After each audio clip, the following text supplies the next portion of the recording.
little fun. Cape Blanco. Thought I'd come check it out. Drive to kind of scope it all out. I'll be hiking here tomorrow, coming up this trail right here, the Coast Trail, of course. I'll be coming from the other side of that peninsula.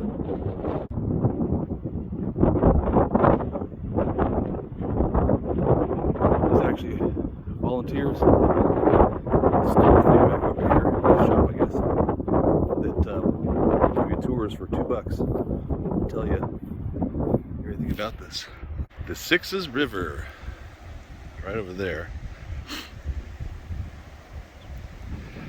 Got to get there by 9:30 a.m. tomorrow at low tide to cross have it low enough to wade across. Then I'm heading that way on the 4th of July up to Port Orford. You can see Humbug Mountain off in the distance. So for anyone who doesn't know, Cape Blanco is the most westerly point of Oregon. It's got this peninsula that goes out, and then, yeah. Alright, now I'm at Floras Lake. This is a day-use parking area here. There's a campground right above it. All these people doing the kite surfing and those new hydrofoil electric floating boards. A lot of people were doing that earlier too. I saw them bringing them in, so I haven't seen anybody riding them yet. We'll see what it looks like. But yeah, so I'm gonna camp here. The camp post is really cool. She's gonna let me stay and leave my car here even.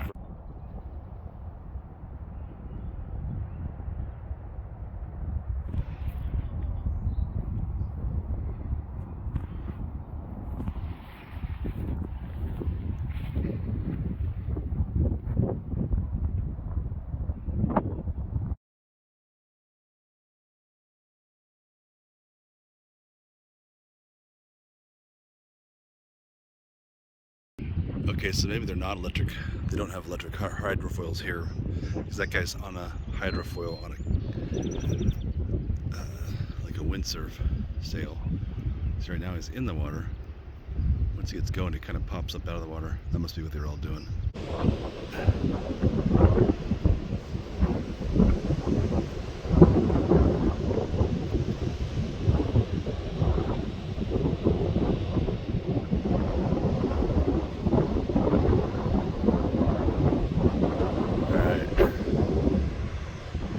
This is kind of cool. Lake. Little dune and the ocean.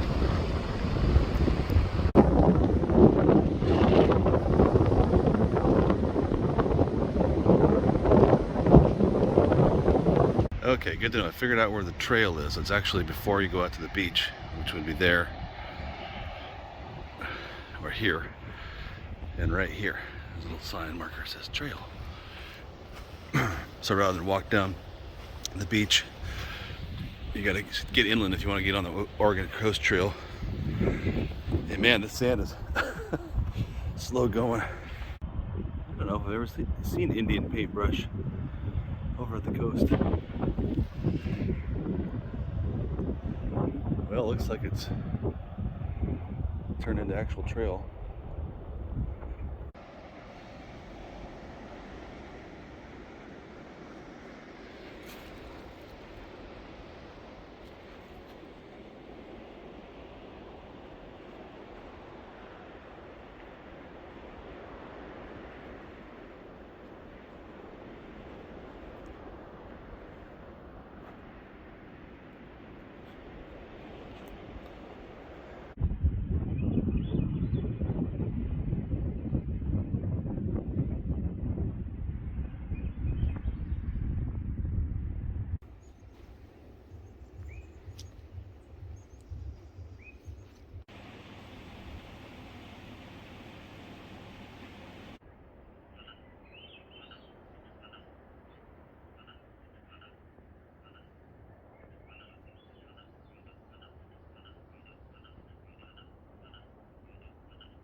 Night one at this on the strip. I left the crowds at the campground and was just kind of walking along, looking at my GPS, and you could see there's the map that went, or a trail that went north, and kind of missed it, and then ended up hitting another little side trail, and that's all those pictures that are before this. And man, anyway, found this totally empty, desolate spot. Nobody around. Absolutely gorgeous. Just really sitting here and enjoying it and soaking it in and thinking of a lot of things. A lot of stuff's happening today and this month, and sending love to all those that know what that means right now. Yeah, that's it for now.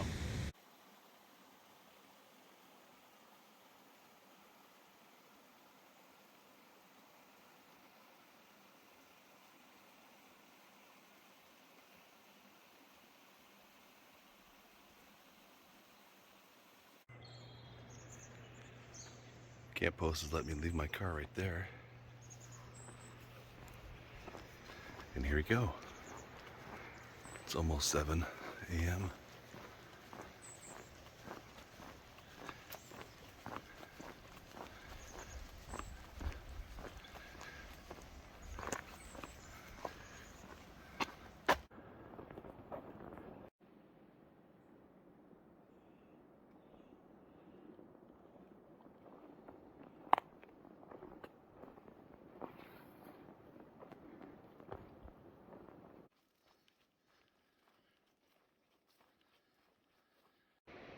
All right, I'm 1.7 miles in, and there's the side trail that goes down to some beach.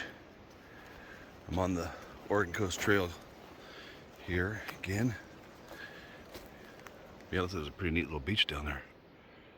Be a cool place to go spend a day. But not for me. I must catch low tide. Oops.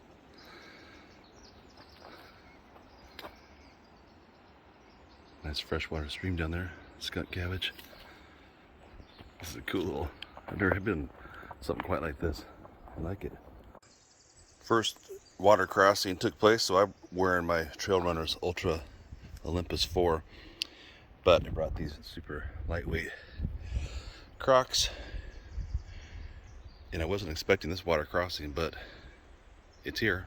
So now I'm behind schedule a little bit. These switchbacks are cool right here. They're literally like shoot, shoot, shoot, shoot, shoot. Really know exactly what to expect out here, but I knew it was going to be good, and it is just phenomenal. It's so gorgeous, so gorgeous. Like this.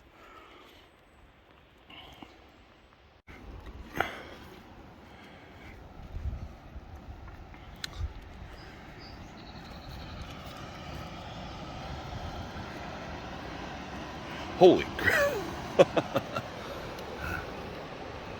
Wow, these are those cliffs and that sign that I videoed yesterday. Wow. Well, it's about 8:30 and I'm 3 miles in. I think it's about 5.5 total to the Sixes River, which will be my big water crossing for the day. I gotta get there at low tide, as I mentioned before, but man, this is so beautiful. Get kind of thick, oops, in here, but look at the view. Just keeps changing.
This is a huge open area for camping at Blacklock Point, right inland from the actual point. But there's no water right here. Back there a little ways though, there was some marshy areas where you could get water, I suppose.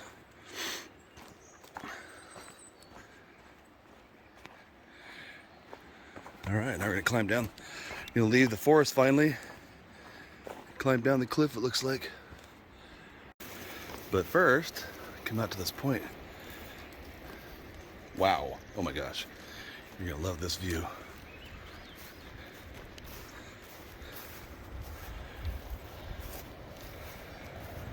Oh wow.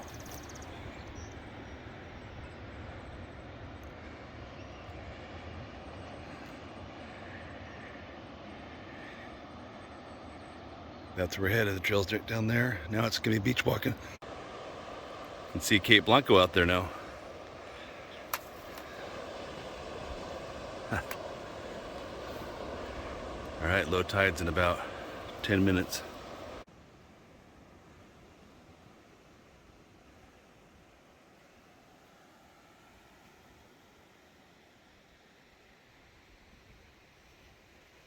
Hauling ass and a little late. Almost there though. Should have been there. Well, low tide was about 20 minutes ago. I think it's just around this corner. All right, this thing's moving pretty good. I was gonna try to film me crossing it, but yeah, didn't work out.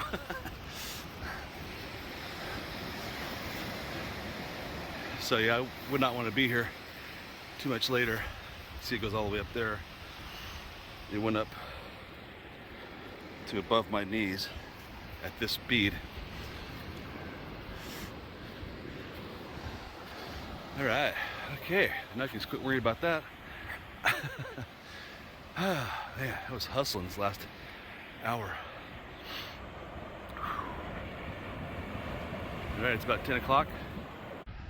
Okay, so ended up being 6.5 miles. It took 2 hours and 45 minutes. So a mile further than I thought, which explains the extra 25 minutes, the time that I calculated. So yeah, here's the Sixes River. You can see why you gotta cross it. There's only one place to really cross it, which is where it hits the ocean at low tide.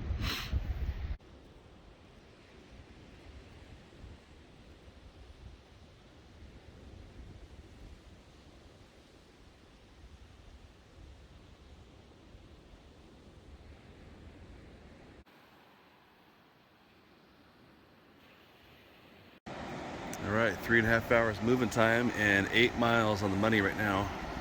I made it to the end at Cape Blanco, and there's the trail. Can't really see it, but it's right there. Now, off to the campground. Remember to come back here in, I think March, end of March. And December even, when the whales are migrating through here. Probably get a good view. There's a car down there, or a truck. Great. They got little cabins you can rent. All right, here's my camp. I'm at the hiker-biker camp at Cape Blanco. It's right next to the horse camp. So there's horses making noise and a bunch of dogs yapping earlier. Yeah, this is a cool spot though. It's got 1, 2, there's about 3 over there, 4, about 5 or 6 little camp spots. Picnic table, fire pit, bike pump, some tools for bikes. And then you lock up your food. $8 for to camp here.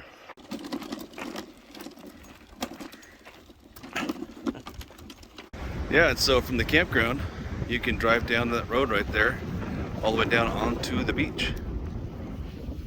It's a little bumpy at the bottom. I wouldn't want to do it in a sedan or anything, but there's a Jeep just drove, like a Jeep Cherokee. We're driving down the beach right now. He just drove past me.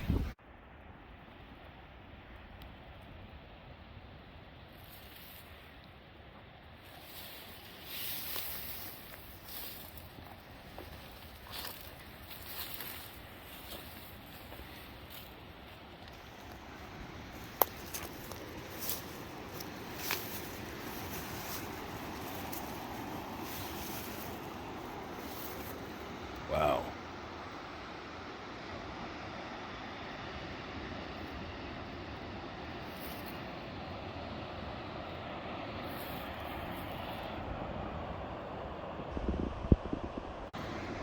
Oh, bald eagle.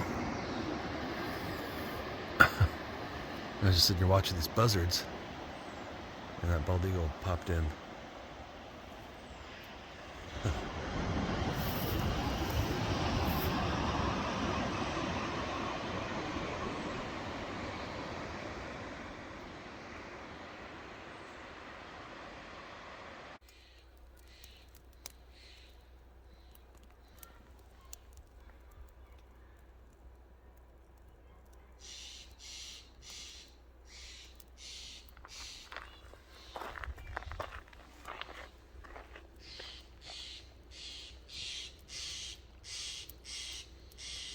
$10 worth of wood. Wow. Should be $3.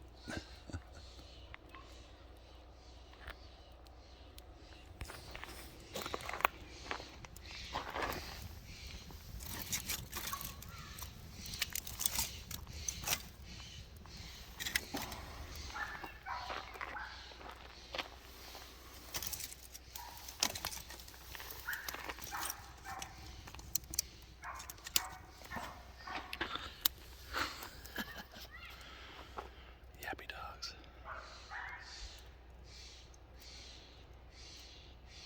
All right, last day, 4th of July, 2022. From camp, you gotta walk down this road.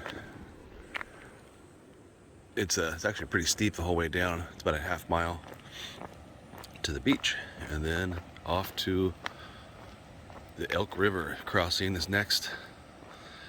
You can see Humbug Mountain over there. So it's funny because that peninsula right there goes way out, but Humbug is actually at the ocean as well. So that it wraps around that point right there, which is called like Devil's something. No, Hell's Gate. That's it.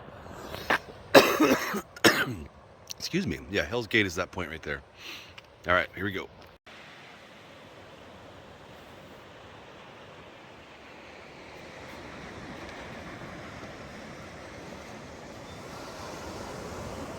This is kind of cool. I'm following two sets of tracks, the only sets of tracks that are out here, and there are people that I camped with and hung out with last night, had a bonfire and good time. Couple from Everett, Washington, that are doing from Bandon to maybe all the way to Gold Beach is their plan. And then I met some other Canadians, French Canadians, that were bicycling from Vancouver. And then another two gals that are, they're also cycling, but they're like just driving and then going places and cycling during the day. Yeah, so it's cool. Hang out with all those people last night at the hiker-biker camp. But I could see those two up ahead, way up in the distance. They're probably about a mile ahead of me at least. But here comes the Elk River. Looks like it's gonna be easy to cross. Yeehaw! Thank God. Well, easy is a relative term. It's hard to tell how deep it is in the middle.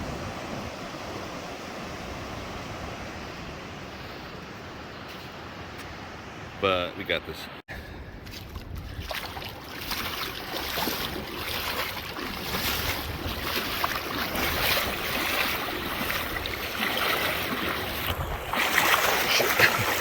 Sandy. Really, your foot sinks really deep.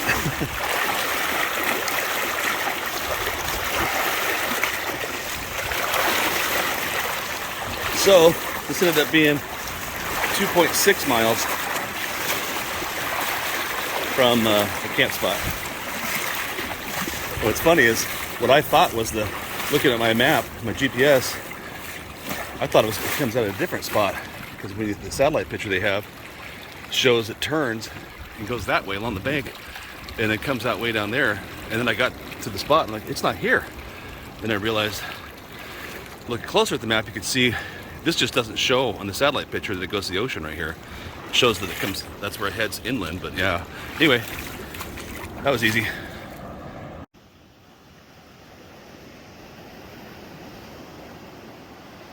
All right, well, this is where I exited, shy of Port Orford.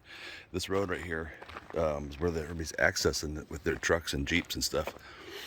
So all you people that like to drive on the beach, this is a pretty good stretch. They were having fun out there, just kind of roly-poly. And then there's a couple big chutes that go up to like some big dune area up above too, if you know where to look for it. Anyway, so now walking out to 101, and now I'm gonna thumb it.